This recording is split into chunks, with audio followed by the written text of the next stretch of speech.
¿Cómo está, familia? ¿Qué tal si nos ponemos de pie para la lectura de la Escritura? Me voy a leer de esta pantalla. Mi iPad no funcionó, entonces me van a traer mi computadora en un segundo. Nomás para que sepa. Vamos a estar leyendo del libro de Nehemías, capítulo 2, y vamos a hacer 3 diferentes secciones. Vamos a estar leyendo los versículos 1 al 6, luego vamos a leer de los versículos 10 al 12, y luego vamos a leer de los versículos 16 al 21. Por favor, me ponen los versículos aquí en la pantalla. Así dice la Escritura. Un día en el mes de Nisan del año 20 del reinado de Artajerjes, al ofrecerle vino al rey, como él nunca antes me había visto triste, me preguntó: ¿por qué estás triste? No me parece que estés enfermo, así que debe haber algo que te está causando dolor. Yo sentí mucho miedo y le respondí: que viva su majestad para siempre.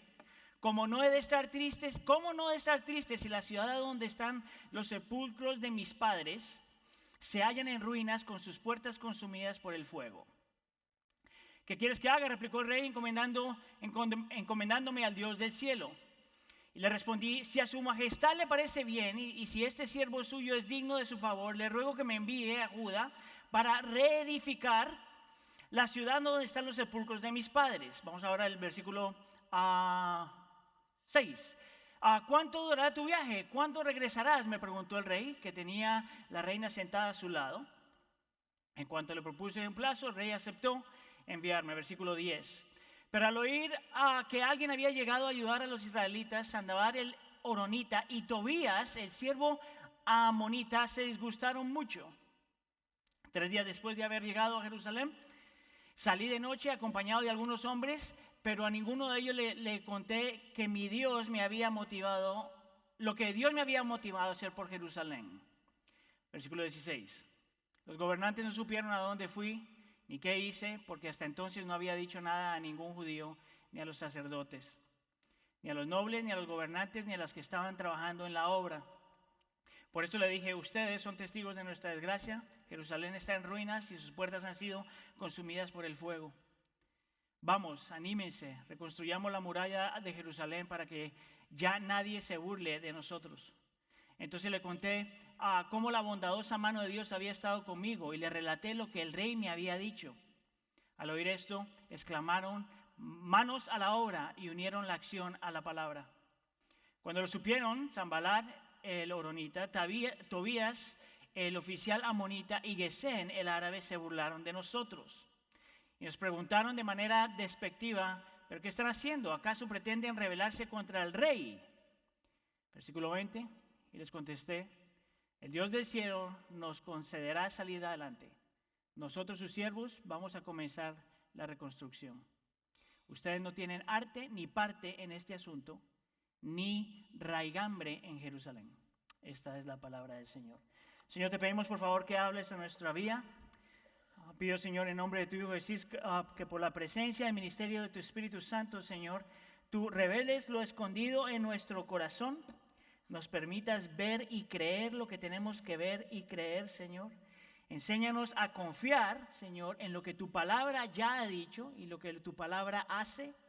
Te pedimos por favor, en nombre de tu Hijo Jesús, que tú hagas tu obra en medio de nosotros en esta tarde. Y todos decimos: ¿se pueden sentar?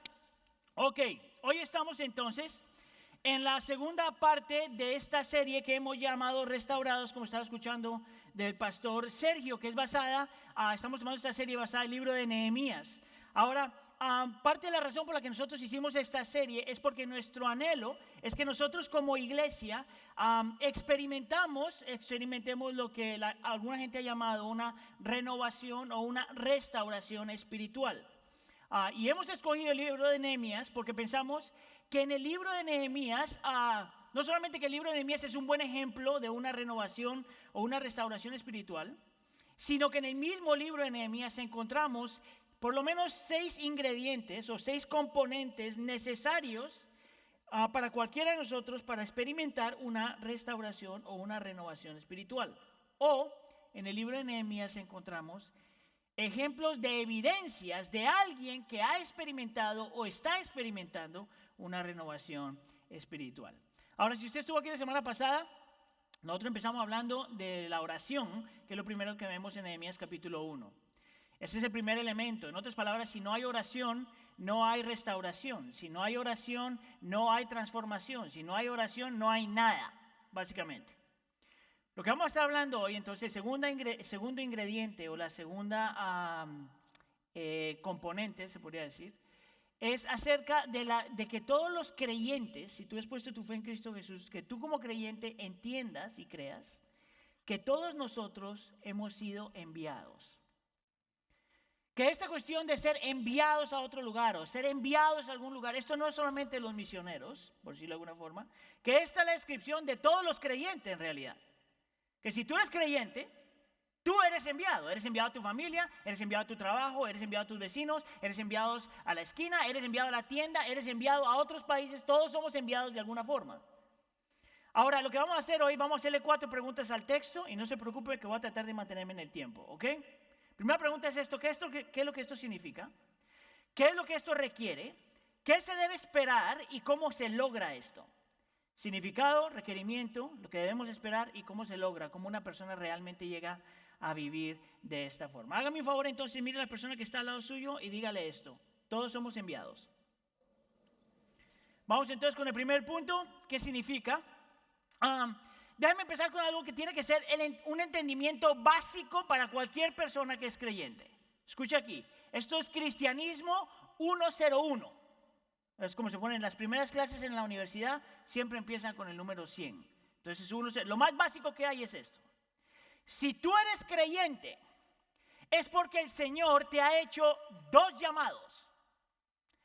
Todos los creyentes tienen 2 llamados. El primer llamado es cuando Dios te llama a ti a creer en Él, a arrepentirte de tus pecados. Él te llama para adoptarte, para hacerte su hijo o su hija. Te llama a ti a comunión con Él y te llama a vivir con Él. Ese es el primer llamado.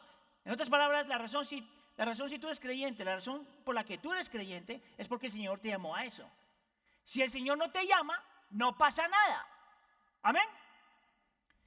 El segundo llamado es un llamado que tiene que ver con su misión. Es el llamado a vivir para Él.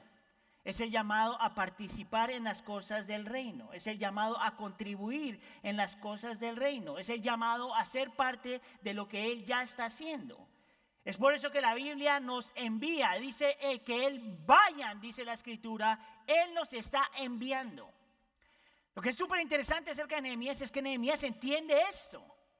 Este es un hombre que entiende que su vida incluye esto de ir a donde el Señor te pide que tú vayas. Una vez más, yo quiero que se separe por un segundo, si usted tiene trasfondo cristiano, yo quiero que usted se separe por un segundo de la idea de que los únicos que van son los misioneros. Todos somos misioneros, porque todos el Señor nos llama a ir. El Señor envía a todos los creyentes a diferentes lugares. Una vez más, a tu casa, a tus vecinos, a tu trabajo, a tu barrio, a tu país, al país de otro. Todos estamos llamados. Nehemías entiende eso. Ahora déjenme le doy un poquito de contexto, por si acaso no estuvo aquí la semana pasada, pero si estuvo aquí se acuerda que Nehemías está mirando la condición de su pueblo. Nehemías está mirando el sufrimiento de su pueblo. Nehemías está reconociendo que el Señor está haciendo algo, que es el tercer grupo de israelitas que están volviendo a Jerusalén, y que cuando llegan a Jerusalén todas las murallas están deshechas, y él entonces entiende que él tiene que responder a este llamado y ser parte de lo que el Señor ya está haciendo, porque él se acuerda que el Señor había prometido que en algún momento esto iba a pasar. Él entonces quiere responder a lo que el Señor ya está haciendo. Es meterse en lo que el Señor ya está haciendo. Esa es parte de la definición de lo que significa ser enviados. Ahora, si se acuerda también, Nehemías lo que hace es orar por 4 meses. Por 4 meses se mete con el Señor a buscar la dirección del Señor, la sabiduría del Señor, porque él tiene que hablar con el rey, porque él es copero del rey. Ahora, para los que no saben lo que es un copero, son estos cuates, estas personas que están a la par del rey siempre, que son las personas que le sirven el vino al rey y que se asegura de que el vino no esté envenenado. Y que si llegara a estar envenenado, por si acaso le tiene que probar un cachito antes de dárselo al rey. Terrible ese trabajo. Pero imagínate el nivel de confianza que tiene el rey hacia un copero. Porque sabía que tenía que poner a alguien el cual él pudiera confiar plenamente que no le iba a envenenar o permitir que lo envenenaran. Ahora, más interesante que eso, en mi opinión, es que durante estos 4 meses, Nehemías le está pidiendo al Señor, escucha aquí, que le cambie el corazón al rey. Más adelante te voy a mostrar por qué. Porque Nehemías entiende, como cualquier cristiano debe entender, que lo único que cambia el corazón de una persona es Dios. El corazón no cambia por una experiencia, necesariamente. El corazón no cambia porque sabes mucha Biblia.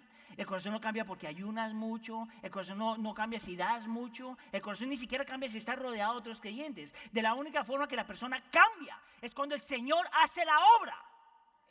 Y esto Nehemías entiende eso y está pidiéndole por 4 meses al Señor: Señor, haz tu obra en el corazón de este hombre. Nehemías se acerca al rey y dice el texto que leímos que se veía triste. Ahora, eso es interesante, un punto aquí histórico. Un copero no tenía permiso de estar triste frente al rey. Parte del trabajo del copero es siempre mostrar una fachada de felicidad.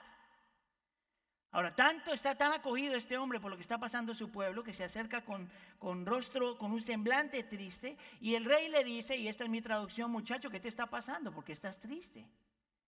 This is not part of your job description. Esto no es lo que tú tenías que estar haciendo.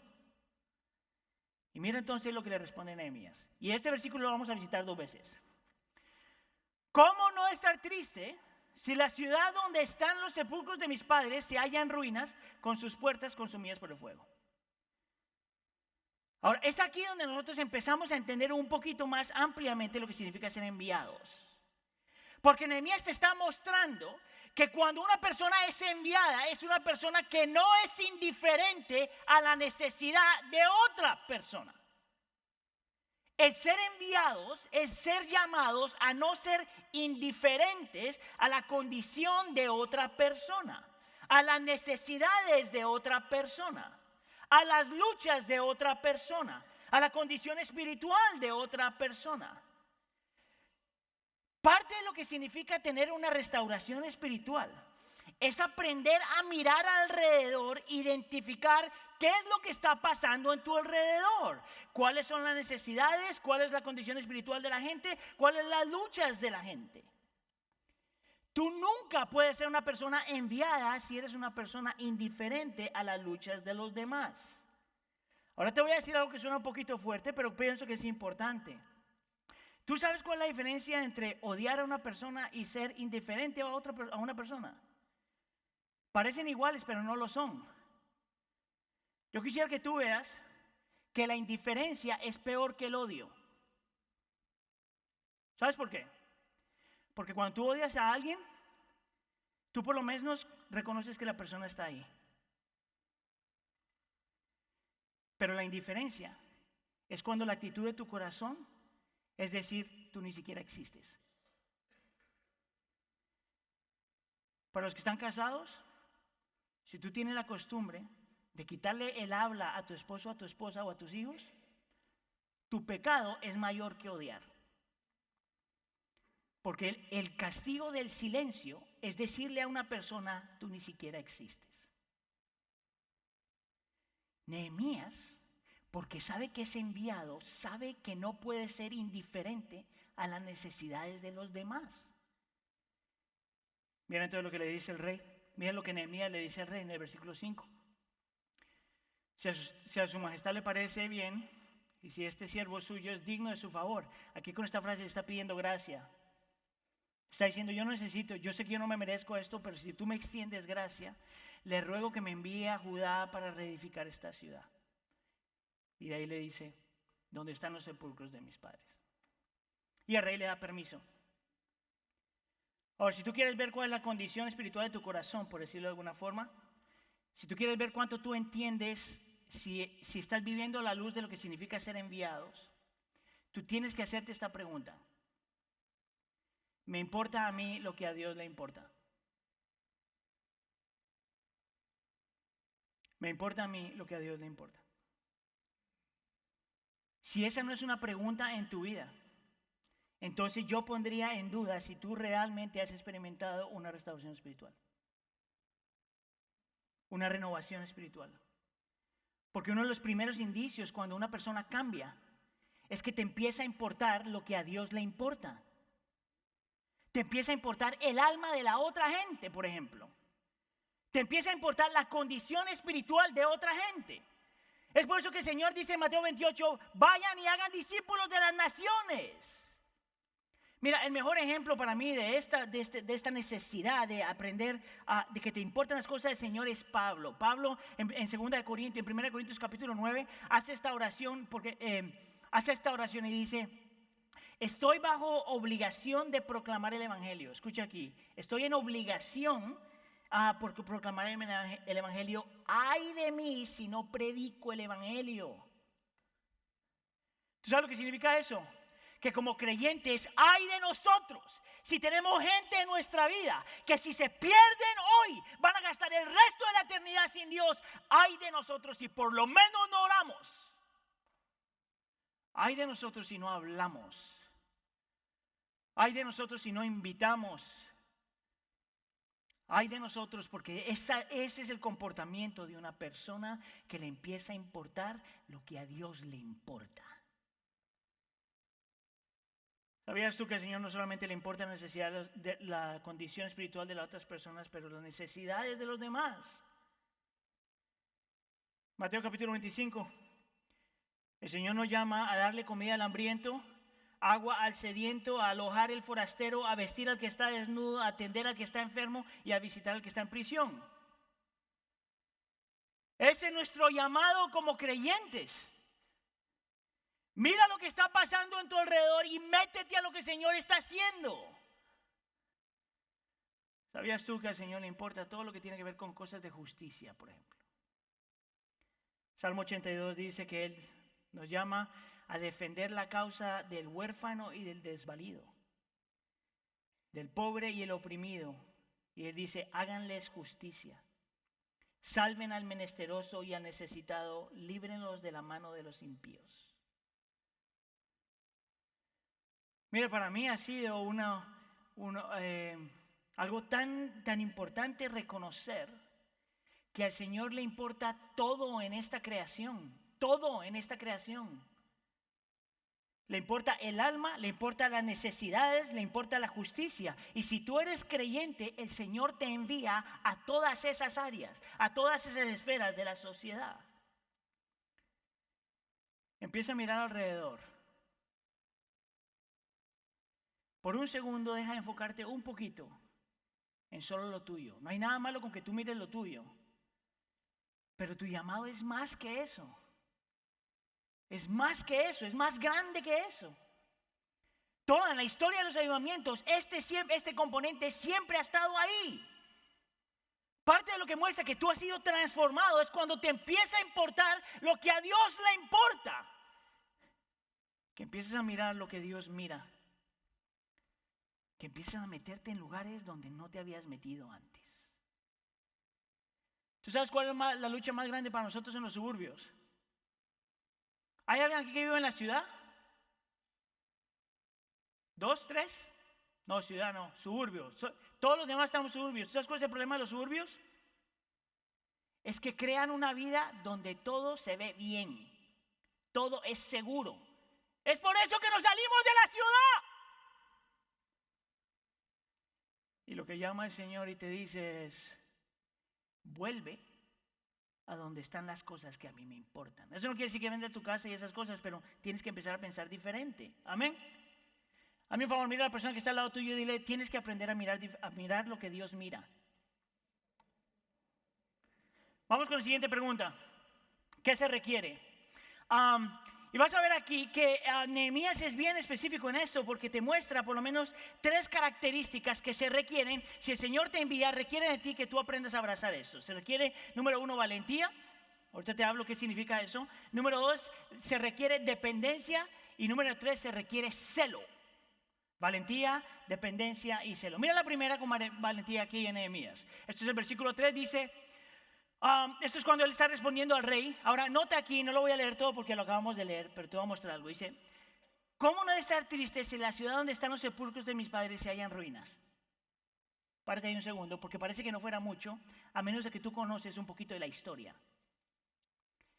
Porque cuando Nehemías le está diciendo esto a este rey, él le está recordando que la razón por la que esta ciudad está en ruinas y en fuego es porque él mismo, tiempo atrás, había prohibido que el pueblo de Israel reconstruyera las murallas. ¿Tú sabes lo que significa para el copero del rey?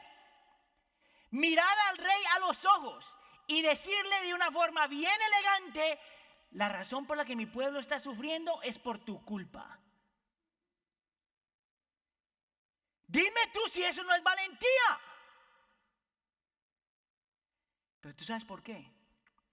Porque este hombre no estaba dispuesto a comprometer la verdad. Es porque este hombre no estaba dispuesto a comprometer convicciones. Es porque Nehemías sabía que si el Señor te llama a algo y te envía algo, lo peor que puedes hacer es comprometer lo que tú crees y en lo que tú crees. Yo creo que parte de lo que ha pasado con la iglesia moderna hoy, y para serle honesto con algunos de ustedes, es que estamos negociando con cosas que no teníamos que negociar y la tendencia es a comprometer diferentes cosas en tu vida. Es comprometer convicciones y comprometer verdad. El Señor te envía a tu familia y hay cosas que tú no haces en tu familia porque estás comprometiendo verdad. El Señor te envía a tu trabajo y hay cosas que tú no haces bien en tu trabajo porque estás comprometiendo convicciones. El Señor te envía con diferentes amistades y por el amor a la amistad, tú comprometes diferentes cosas, por el amor al prójimo, entre comillas. A lo mejor el Señor te está llamando a hacer negocios, de alguna clase de negocios. Tú sabes lo peor que tú puedes hacer como creyente cuando eres enviado al mundo de los negocios. Comprometer la verdad. Comprometer convicciones. Mira, cuando yo estaba escribiendo esto tenía como 20 ejemplos en mi cabeza de cómo nosotros hacemos eso en todo momento. Si estás comprando algo y alguien te dice, no importa si tú mientes aquí. Eso es comprometer la verdad. ¿Sabes cómo compromete a alguien también su familia? La verdad de su familia. Cuando trabajas más de lo que tienes que trabajar, tú estás comprometiendo la verdad. Uno compromete la verdad y convicciones con cualquier cosa en la vida. ¿Y tú sabes por qué hacemos eso? Porque tenemos un temor criminal al hombre. Nos importa demasiado lo que el hombre piensa. Y entre más nos importa lo que el hombre piensa, más grande se ve el hombre y más chiquito se ve Dios. Lo más triste de esto, el temor al hombre, es que entre más te importa la opinión de los demás, más esclavo te vuelves a la opinión de los demás. Pregunta: ¿es fácil vivir una vida donde no comprometes o no estás tentado a comprometer? ¿Es fácil vivir eso? Por supuesto que no. Vivir lo que el Señor te está pidiendo no es fácil. El luchar en contra de la tentación de comprometer convicciones no es fácil. Porque la realidad es que a nosotros sí nos importa la opinión de la gente. Y hay la opinión de alguna gente que sí te debe importar. Por ejemplo, a mí me importa, en este cuarto, me importa grandemente la opinión de mi esposa. Si no me importa la opinión de mi esposa, entonces yo necesito consejería. ¿Verdad? Para mí es importante la opinión de mis pastores y de sus esposas también, porque son los que me conocen. Si a mí no me importa la opinión de los pastores, entonces yo no tengo por qué ser pastor. A mí me debe importar la opinión de mi jefe, de mi pastor Rob. Si no me importa la opinión de mi pastor, entonces yo tengo un problema con la autoridad, ¿no le parece? El problema del ser humano es que no le importa lo que le debe importar, le importa lo que no le debe importar. El problema con nosotros es que tememos a la gente que no debemos temer. A la gente que alimenta tus ídolos.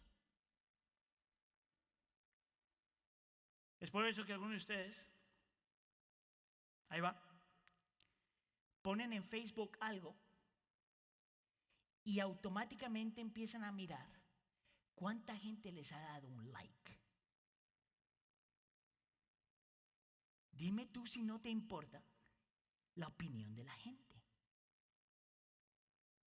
¿Piensas tú que Nehemías no luchó con eso? Claro que luchó con eso. Nos dice que tenía temor. Antes de hablar con el rey, le dio miedo. La valentía es importante. El no comprometer las convicciones y la verdad es importante. ¿Cómo entonces le hacemos? Y entonces me lleva a la segunda cosa que Nehemías sabía y practicaba. Y es la dependencia. Ahora este versículo me encanta. Porque dice, está hablando con el rey, dice, ¿qué quieres que haga? Le replicó el rey, después de que le hace la pregunta. Mira lo que él dice, encomendándome al Dios del cielo. Déjame ver si yo puse esto aquí más adelante. Sí, dice, encomendándome al Dios del cielo. Esto es lo interesante acerca con esta palabra. Esta palabra aquí es interceder. ¿Sabes lo que está pasando aquí? El hombre está teniendo la conversación con el rey. Está teniendo la conversación con el rey. Ha estado orando 4 meses antes ya. Y tú dirías, no, este hombre está listo para la lucha. Se mete en la conversación con el rey y cuando está hablando con él, el hombre le dice, ¿qué quieres que haga? Y por una fracción de segundo él está diciendo, Señor, ayúdame. Señor, alaola tú, dame sabiduría. ¿Qué tengo que decir? ¿Cómo tengo que decirlo? Tengo que decir algo. Y es un hombre que está convencido, escucha acá, a pesar de que ha orado 4 meses ya, que aún todo lo que está viviendo en el presente requiere que tú entiendas que eres dependiente de Dios en todo momento. Aun cuando tienes el plan, aun cuando tienes la estrategia, aun cuando has ayunado y orado. Cada momento en la vida del creyente es con el entendimiento que dependemos del Señor 100% en todo momento. Señor, ayúdame. Te necesito ahorita mismo. Dame la gracia para responder y no temer a este hombre. Abraham Lincoln es conocido por esta oración. Él decía, muchas veces tuve que arrodillarme por la abrumadora convicción de que no tenía a dónde ir. Y decía esto, mi propia sabiduría y la de todos los que me rodeaban parecían insuficientes para ese día. Nosotros estamos llamados a buscar sabiduría y a buscar consejo, pero al fin y al cabo lo que más necesitamos es que el Señor intervenga y haga lo que tiene que hacer.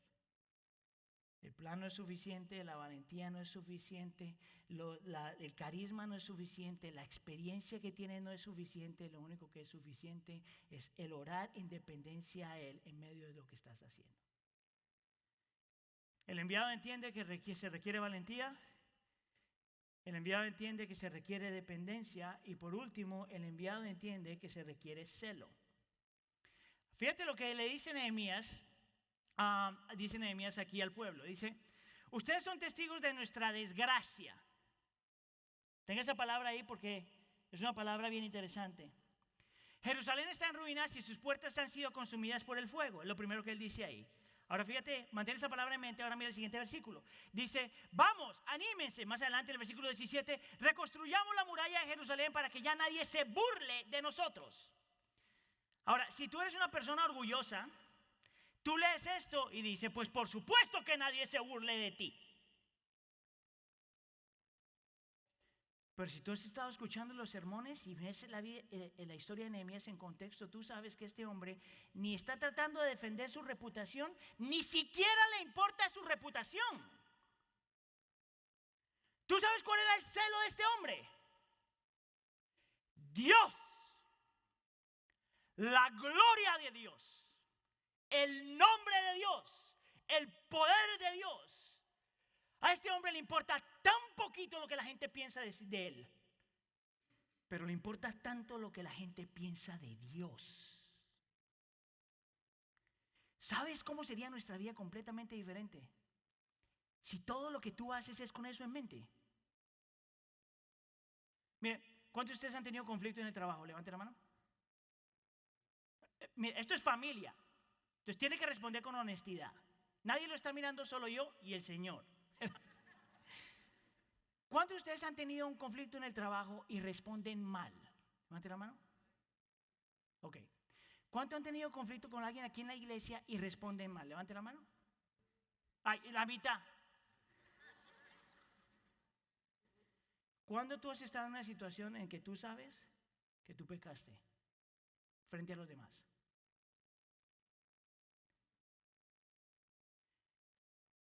¿Tú sabes quién se lleva el testimonio? No solo tú, pero tu Dios. Es su gloria con lo que nosotros jugamos. Es su persona, es su carácter. En el caso que usted juega fútbol, mi hermano varón, y se le va la onda, tú quedas mal y el Dios de tu salvación también queda mal. Eso es lo que controló a este hombre. El celo por la gloria, la majestad, la belleza y el poder de Dios. Como padres, estoy pensando 20,000 aplicaciones. Como padres, tú sabes lo que nosotros le mostramos a nuestros hijos acerca de la gloria de Dios, de la misericordia de Dios, de la paciencia de Dios, de la fidelidad de Dios, de la verdad de Dios, de la gracia de Dios y de la disciplina de Dios. Hay una canción famosita que salió hace rato, años ya, una canción que yo realmente detesto, pero dice, canción cristiana, decía, no me mires a mí. Si estás buscando por perfección, no me mires a mí. Mira a Dios. ¿Sabes qué es lo interesante de eso? Que el Señor nos dejó a nosotros para que la gente lo vea a Él.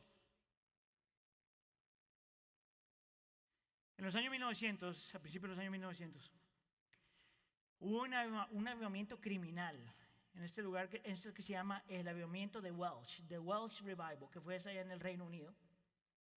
Y durante todo ese avivamiento el Señor utilizó diferentes predicadores. No era un predicador o dos predicadores, era un montón de predicadores. Y el Señor se estaba moviendo por todos lados. Y había un predicador que se llamaba David Morgan. Y este hombre va, predica un sermón y dice la historia cuenta que la gente escuchó ese sermón y lo vio a él. Dice que vieron lo similar lo que había pasado con Moisés cuando venía de la presencia del Señor en la montaña, donde su rostro brillaba. Y la gente dice que su rostro brillaba como el rostro de un ángel. Entonces cuando están yendo a casa, me imagino que estaban en el caballo o lo que sea, que estaban caminando a casa, el acompañante de David Morgan le dice, esta fue una noche de mucha bendición, ¿verdad, David? Y el hombre le responde, sí, mucha bendición, pero luego se queda callado. Y él dice esto después, el Señor nos daría grandes cosas si solo pudiera confiar en nosotros. Y dice, ¿qué quiere decir eso? El Señor nos daría grandes cosas si pudiera confiar en que nosotros no nos robaríamos su gloria.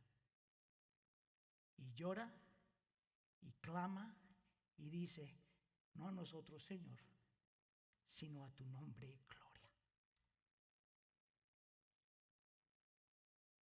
Aquí ahorita, predicando, es su gloria. Aquí en alabanza es su gloria. Ese servir a los niños es su gloria. Es en tu trabajo, su gloria. Es tú como padre, en su gloria. Es tú como esposo y esposa, su gloria. Es cuando eres amigo o amiga, su gloria. Eres tú como vecino, su gloria. El celo de la gloria de Dios controla todo nuestro ser. Debe controlar todo nuestro ser. Entre más te importe su gloria, menos te importa la tuya. Entre más te importe su gloria, menos te importa la tuya. Entre más celo de la gloria de Dios tengas, más valiente eres. Menos te permite ser controlado por el temor del hombre. Entre más te controle el celo por la gloria de Dios, más requiere de ti ser dependiente de Él y confiar en Él. Entre más impregnados estemos de la gloria de Dios, más te saca de ti mismo.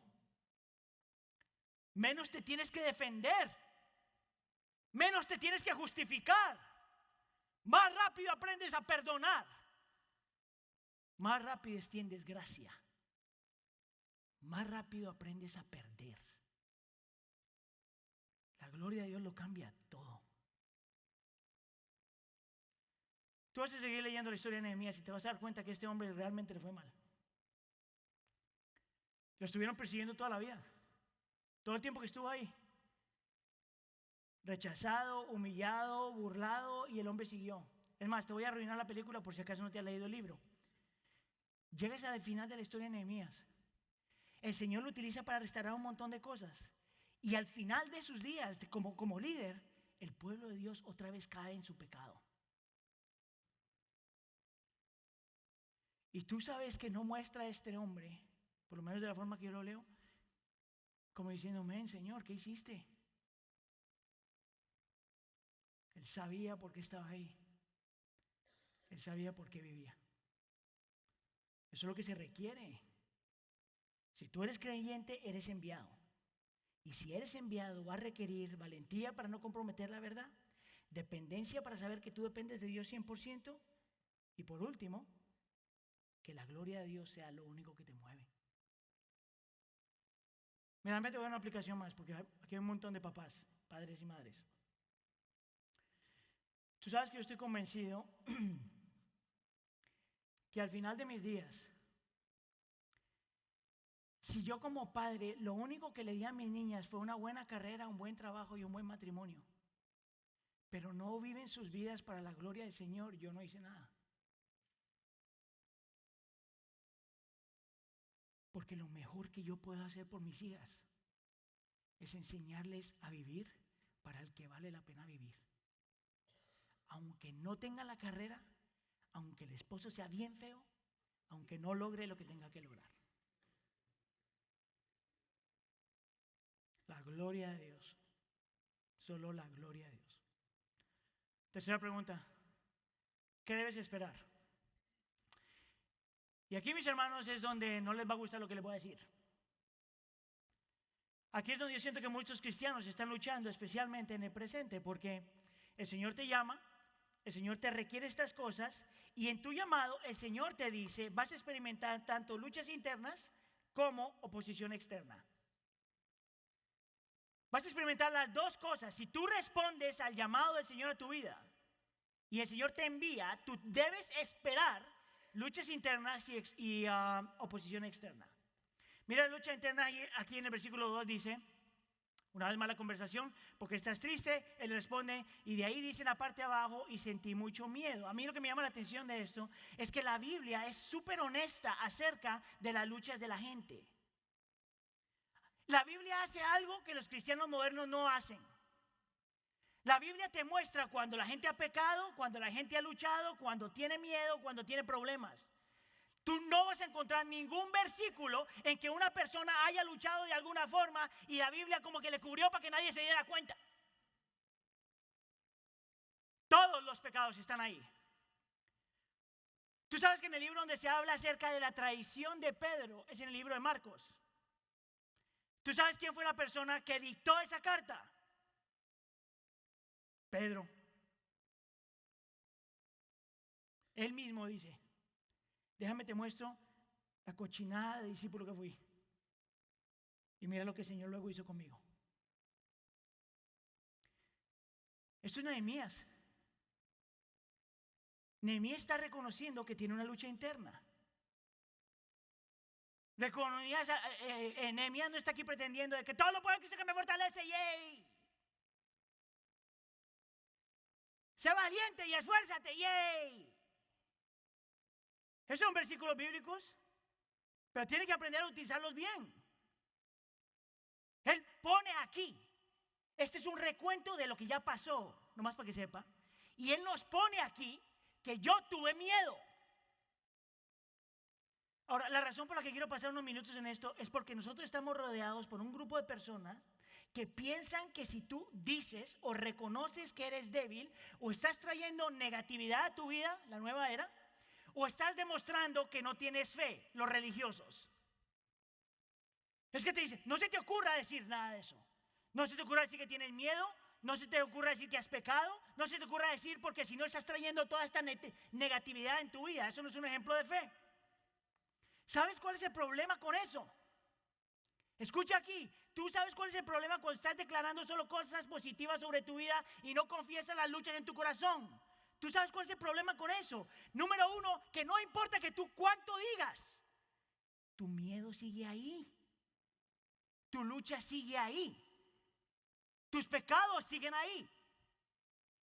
Problema número uno. Problema número dos es que estás haciendo algo que tú no encuentras en la Biblia. No hay ningún versículo que diga, yo declaro. Y número tres, estás haciendo algo que ni siquiera el Señor Jesús hizo. Y eso me parece más grave. Porque el Señor Jesús en Getsemaní le dice al Señor, si fuera posible que de mí pase esta copa. Mire, el sufrimiento, las luchas internas y todo eso, eso no es nuevo. Esto siempre ha estado ahí en la Escritura y siempre ha estado a lo largo de la iglesia. La razón por la que tú tienes que aprender a reconocer cuando tienes tus luchas y ser honesto acerca de eso es porque de la única forma que tú reconoces que todavía eres dependiente del Señor. Todavía necesitas al Señor. Por eso Pablo decía, cuando soy débil, entonces soy fuerte. Es de la única forma.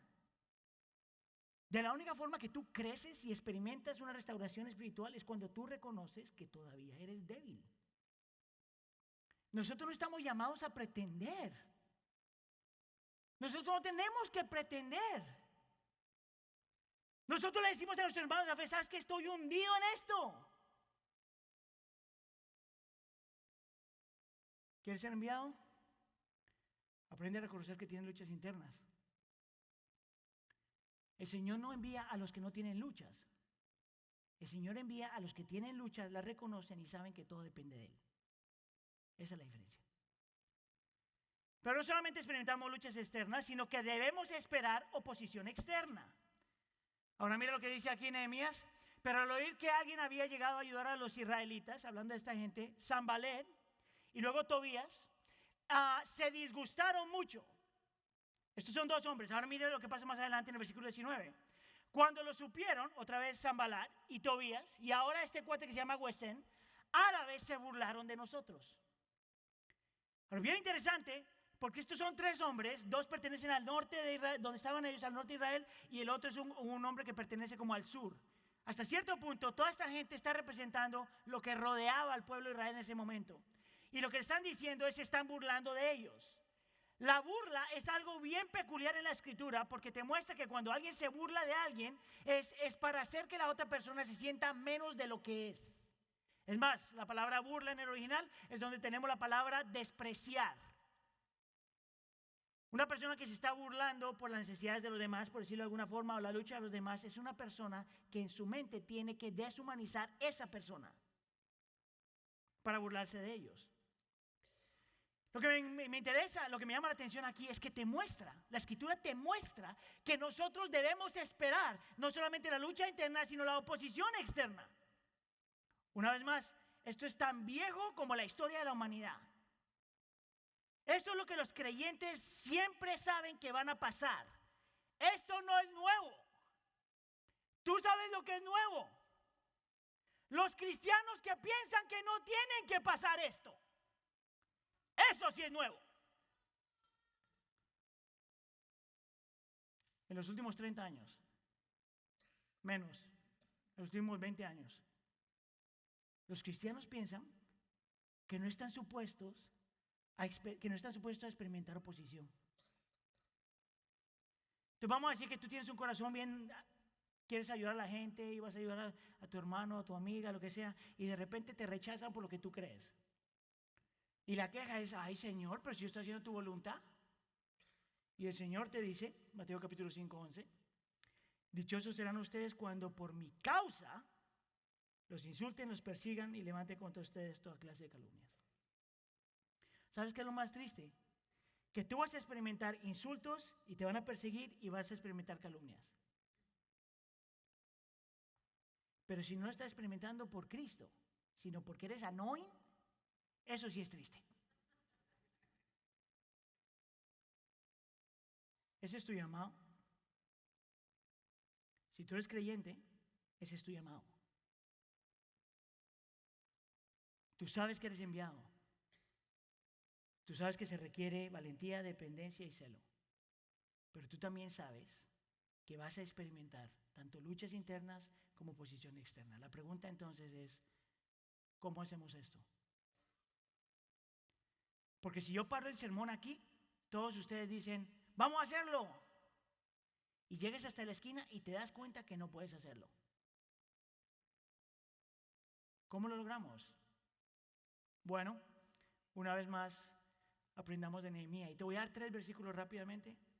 Y estos versículos para mí son increíbles, increíbles. Mira lo que dice Nehemías en el versículo 12. Esto es cómo se logra. Salí de noche acompañado de algunos hombres, pero a ninguno de ellos le conté lo que mi Dios me había motivado a hacer por Jerusalén. Note aquí, yo quiero que tú veas qué tan teocéntrico Nehemías es. En otras palabras, qué tanta obsesión Dios tiene acerca de la centralidad de Dios en su vida.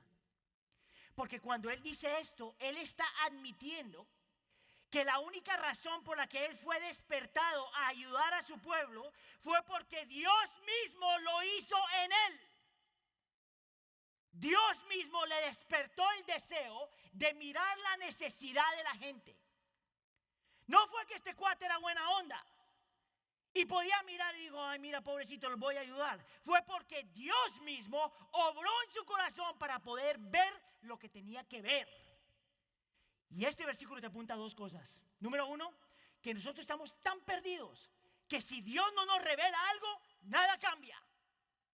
Y número 2, que Dios está más interesado en el reino que nosotros mismos. Dios mismo puso en el corazón el deseo de Nehemías para ayudar a esta gente. Dios mismo. Por eso es que nosotros nunca podemos decir, ay, la gente es tan buena. No, si Dios no hace la obra, tú no puedes cambiar. Pídele al Señor que cambie tu corazón. Pídele al Señor que haga su obra en ti. Nosotros sabemos que podemos lograr lo que el Señor nos ha llamado a lograr porque sabemos que Dios mismo es el que nos motiva y cambia nuestro corazón para hacer lo que tenemos que hacer. Ahora mira los siguientes 2 versículos, versículo 18. Entonces le conté al pueblo, dice, la bondadosa mano de Dios, que la bondadosa mano de Dios había estado conmigo. Escucha aquí. La bondadosa mano de Dios puede decir, la presencia y la gracia del Señor había estado conmigo. Ahora mire el versículo 20. El Dios del cielo nos concederá salir adelante. Note aquí que esto no es una motivational speaker. Los que dicen, tú sí puedes, vamos adelante, vamos a lograrlo. Esto no es lo que está diciendo este hombre. Este hombre está diciendo, Dios fue el que puso el deseo, Dios fue el que me guardó y Dios es el que va a hacer la obra. Dios. No el ser humano, no tu fuerza, no tu carisma, no tu profesión, no tu trabajo, no tu carrera, no tu dinero, nada de ti, todo Él. Todo Él. Y en 2 versículos, este hombre sabe que Dios va a hacer la obra porque cree en 2, y te voy a dar 2 términos teológicos. Cree en la trascendencia de Dios y en la inmanencia de Dios. La trascendencia de Dios, que es lo que muestra Nehemías, es cuando tú crees que Dios está por encima de todo, que no se sujeta a nadie, que no necesita a nadie, que es completamente independiente, que es completamente libre y que hace lo que quiere hacer. Ahora, cuando tú eres enviado y sabes que ese es el Dios que va contigo, ¿por qué no hacerlo? Es el Dios trascendente. Y a la misma vez no solamente es un Dios trascendente, sino un Dios inmanente, que dice que está presente, envuelto en lo que Él te llama a hacer. Eso me parece increíble. Él te envía y te dice, mira lo que yo voy a hacer por medio de ti, y te dice, yo voy a estar envuelto en lo que tú estás haciendo. Y es por eso que a lo largo de la historia la gente ha hecho tantas cosas increíbles para el Señor. No por quien ellos son, sino por quien Dios es. ¿Qué si yo te digo que nosotros tenemos una motivación más grande que Nehemías? ¿Tú sabes por qué? Porque ese mismo Dios trascendente e inmanente es el mismo Dios que fue enviado primero a ti antes de que tú seas enviado. La razón por la que nosotros debemos responder cuando el Señor nos envía a donde nos envía es porque Él envió a Cristo primero. El mismo Dios trascendente se humilla en la cruz del Calvario. El mismo Dios soberano e inmanente se mete en el mundo para salvar nuestra alma. El mismo Dios que es trascendente, inmanente y soberano, en su humanidad también siente miedo y sin embargo no se echó para atrás. Llegó a la cruz del Calvario. Es ese mismo Dios que tenemos en Cristo Jesús y que nos dice que va a estar con nosotros hasta el fin del mundo. Esa es la razón por la que el cristiano responde con valentía. Esa es la razón por la que el cristiano es dependiente de Dios 100%. Y esa es la razón por la que nosotros despertamos un celo para Dios. Si tú no tienes eso, nunca vas a poder vivir lo que el Señor te ha llamado a vivir. Nunca vas a experimentar una restauración espiritual. Ahora, antes de terminar, mire, queríamos aprovechar el tiempo porque queremos celebrar un par de cosas, ¿ok? Este principio de ser enviado es algo que nosotros como iglesia abrazamos, como iglesia en general, hace mucho tiempo ya. Y es la razón por la que hace 3 años abrimos esto que se llama Tri-Village, que algunos de ustedes a lo mejor no han escuchado, pero esto queda en Streamwood, y entonces está el pastor Will, pastor negrito que viene aquí a predicar de vez en cuando. Si usted no sabe, Will fue parte de nuestro staff y el Señor lo llamó hace 4 años atrás y hace 3 años abrieron Tri-Village. Y este mes están celebrando 3 años de la fidelidad del Señor porque un grupo de gente respondió cuando el Señor los envió. Y queremos darle gloria al Señor por eso. Amén.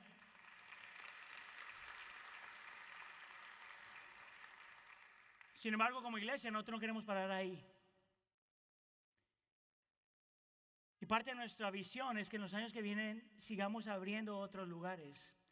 Y en el próximo año 2020, septiembre del 2020, estamos considerando abrir otro campus. Ahora déjeme le digo por qué le estoy compartiendo eso. Número 1, esto va a ser más o menos en el área de Warrenville, norte de Warrenville, south de Wheaton, más o menos por esa área. Y lo que vamos a estar haciendo es enviando a un grupo de gente de la iglesia, de todas las congregaciones, para apoyar esta obra.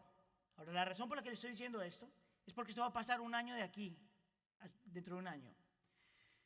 Pero en este punto hay 30 personas que ya se han comprometido a ir a ese lugar. Ahora, yo lo que quiero hacer, y yo sé que usted nunca, por lo general si es nuevo a la iglesia no ha escuchado que las iglesias hacen esto, porque las iglesias siempre quieren que la gente venga. Nosotros queremos que la gente venga, pero también que se vaya a lugares así. Entonces esto es lo que yo quiero hacer. Esto lo vamos a abrir, esto queda al norte de nosotros. En los años siguientes vamos a abrir al este. Y parte de nuestro anhelo y deseo es que vamos a abrir también congregaciones en español en esos lugares eventualmente. Entonces esto es lo que yo quiero. Si usted es completamente bilingüe, porque esto vamos a empezar en inglés solamente. Entonces si usted es completamente bilingüe, mi invitación es que usted por lo menos ore. A lo mejor el Señor me está llamando a mí. Número 1. Número 2, que ore porque a lo mejor el Señor lo llama a servir. Allá usted no se va a ir a sentar. Si el Señor lo llama allá es a trabajar. ¿Verdad? Entonces ore. Y si usted ya de perdida dice, no, eso no soy yo, me gusta demasiado la iglesia del pueblo, estoy sirviendo aquí, está bien.